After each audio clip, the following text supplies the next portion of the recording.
जनतेसाठी कुणाशी भेटणारा आपला चॅनल सत्यमुख।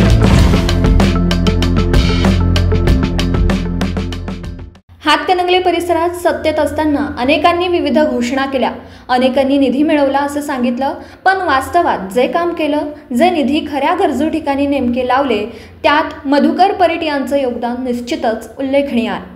परीट यांनी कोणताही गाजावाजा न करता प्रत्यक्ष कृतीतून जवळपास 10 कोटी रुपयांचा निधी हातकणंगलेसाठी खेचून आणला। यातील बहुसंख्य निधी अशा ठिकाणी लावण्यात आलाय जिथे आज तागायत विकासाचा स्पर्शही झाला नव्हता। त्याचाच एक भाग म्हणजे हातकणंगले येथील कन्या व कुमार मराठी विद्या मंदिर, एक अशी शाळा जी नवीन इंग्रजी माध्यमांच्या स्पर्धेत अस्तित्वासाठी झगडत होती। या शाळेत परीट यांनी जवळपास 1 कोटी रुपयांचा निधी मंजूर करून कामे करून घेतली आहेत।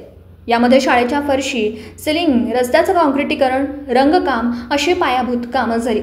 यामुळे शाळेच्या सौंदर्यात आमूलाग्र बदल झाले असून पालकांमध्ये आता या शाळेबाबत नव्याने विश्वास निर्माण होतो। परिणामी या मराठी शाळेची जी अधोगती होती आहे ती आता थांबण्याची शक्यता असून पुनश्च पटसंख्या वाढवण्याची आशा निर्माण झाली आहे।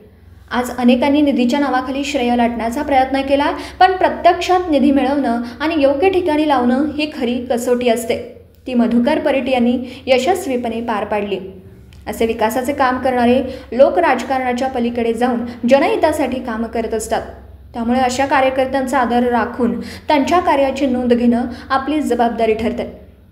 सत्यमुख प्रतिनिधी तानाजी नरमदे, हातकणंगले, जिल्हा कोल्हापूर।